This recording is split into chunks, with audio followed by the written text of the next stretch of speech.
On April 21, 1526, an invading army arrived at Panipat, a geographic bottleneck that served as the final gateway to India's heartland.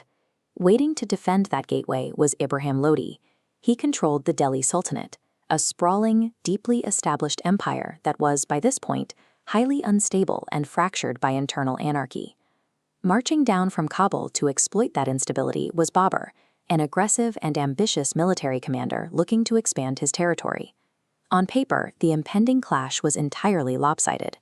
Lodi commanded a massive army with a profound home field advantage, while Babur was an outsider operating hundreds of miles from his base of power. Yet, how does a smaller invading force manage to utterly dismantle a reigning empire in a single day, killing its supreme leader? The answer lies in Babur's specific integration of field artillery and mobile cavalry, a system that directly countered the Sultanate's traditional reliance on sheer mass and elephant charges. Looking at these heavy iron barrels, we see Babur's first major technological advantage, the systematic deployment of artillery. Prior to this specific battle, armies on the Indian subcontinent had never faced a highly coordinated, systematic artillery barrage. The immediate physical effect was devastating, shattering traditional defensive lines, breaking up infantry formations, and destroying massive elephant charges. The noise and concussive shock of the blasts paralyzed Lodi's front line, creating a state of confusion that pinned his troops in place while the rest of Babur's plan unfolded. This diagram illustrates Babur's second tactical pillar, a novel maneuver known as the Telugma trap. Instead of a head-on collision, Babur sent forces wide to the flanks. They swept around the edges to encircle the enemy and attack from the rear.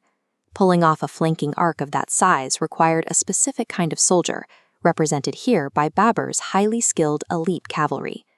Only troops moving at this extraordinary speed could successfully spring the trap before the Sultanate forces had time to react and adjust their lines. When synchronized, the stationary artillery pinned Lodi's army in the center, while the rapid cavalry sealed the edges, turning the battlefield into an inescapable killing zone. On the climax of April 21st, this lethal symphony of cannons and flanking cavalry simultaneously crushed the trap-defending forces. Caught directly in the crossfire of his collapsing army, Ibrahim Lodi was killed. His death on the battlefield resulted in the instantaneous decapitation of the Delhi Sultanate's entire ruling structure. By the time the dust settled, the centuries-old Delhi Sultanate, along with its prolonged era of anarchy, was permanently erased. The massive power vacuum left in Delhi allowed Babur to immediately transition from a foreign invader to a foundational ruler. He built the Mughal Empire directly on the ashes of Panipat. This timeline maps out the scale of that consequence. A brief, violent collision in 1526 yielded 300 years of sustained, expansive Mughal dominance over the Indian subcontinent.